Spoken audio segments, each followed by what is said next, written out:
Hai guys. Perkenalkan, saya Tika. Di sini saya akan menjelaskan tentang sejarah komputer dari zaman ke zaman. Sebelum mulai, jangan lupa subscribe, bunyikan loncengnya, dan di-share juga loh.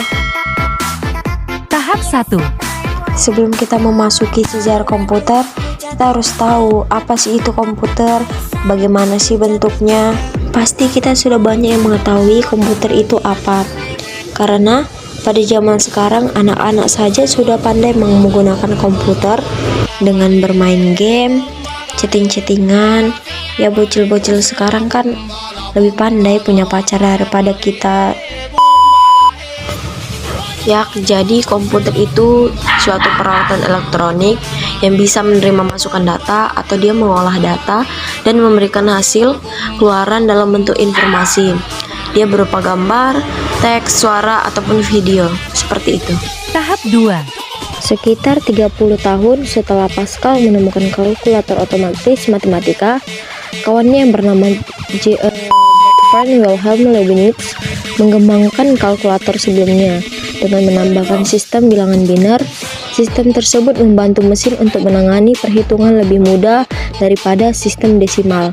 Leibniz juga menambahkan roda gigi untuk perhitungan, perkalian, dan juga pembagian. Tahap 3. Setelah penjelasan tentang komputer tadi sudah selesai, kita masuk ke sejarah komputer.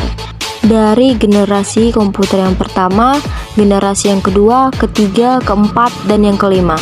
Sebelum lanjut, yang belum subscribe, di-subscribe dulu ya, dan dibunyikan juga loncengnya yang sudah. Terima kasih.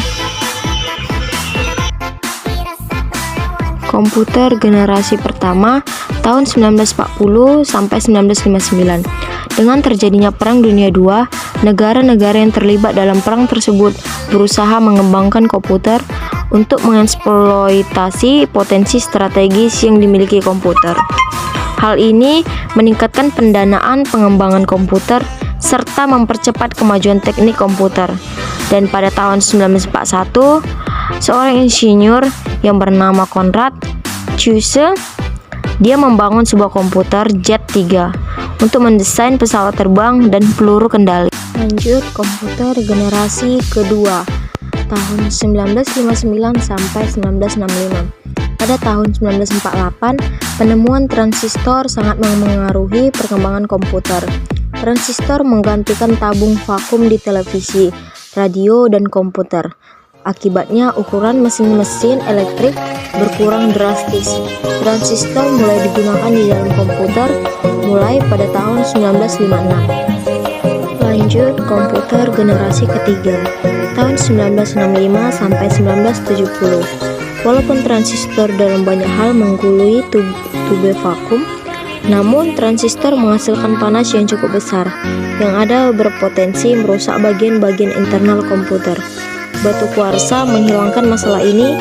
Jack Kilby, seorang insinyur di Texas Instruments, mengembangkan sirkuit terpadu pada tahun 1958. Setelah generasi ketiga, kita lanjut ke generasi keempat, dimulai dari tahun 1970. Setelah IC, tujuan pengembangan menjadi lebih jelas, mengecilkan ukuran sirkuit dan komponen-komponen elektrik. LSI dapat membuat ratusan komponen dalam sebuah chip.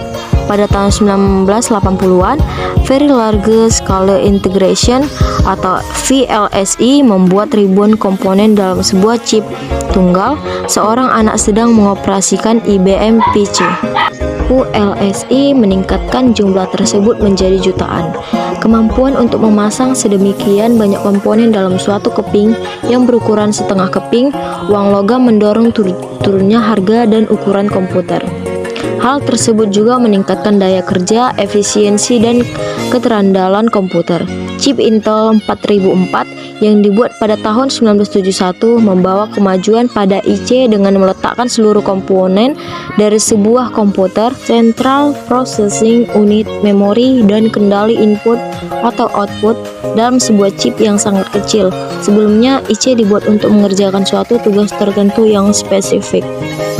Lanjut yang terakhir, komputer generasi kelima.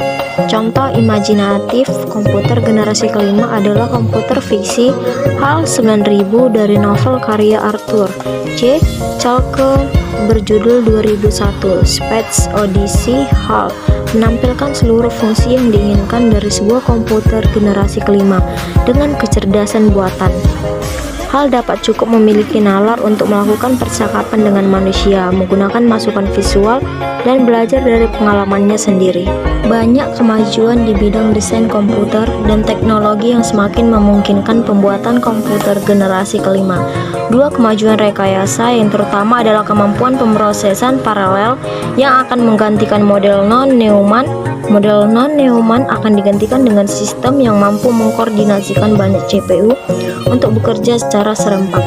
Kemajuan lain adalah teknologi superkonduktor yang memungkinkan aliran elektrik tanpa ada hambatan apapun yang nantinya dapat mempercepat kecepatan informasi. Jepang adalah negara yang terkenal dalam sosialisasi jargon dan proyek komputer generasi kelima.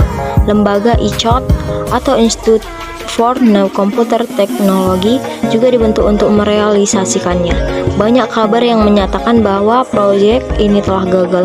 Namun beberapa informasi lain bahwa keberhasilan proyek komputer generasi kelima ini akan membawa perubahan baru paradigma komputerasi di dunia. Sekian penjelasan tentang sejarah komputer saya. Terima kasih.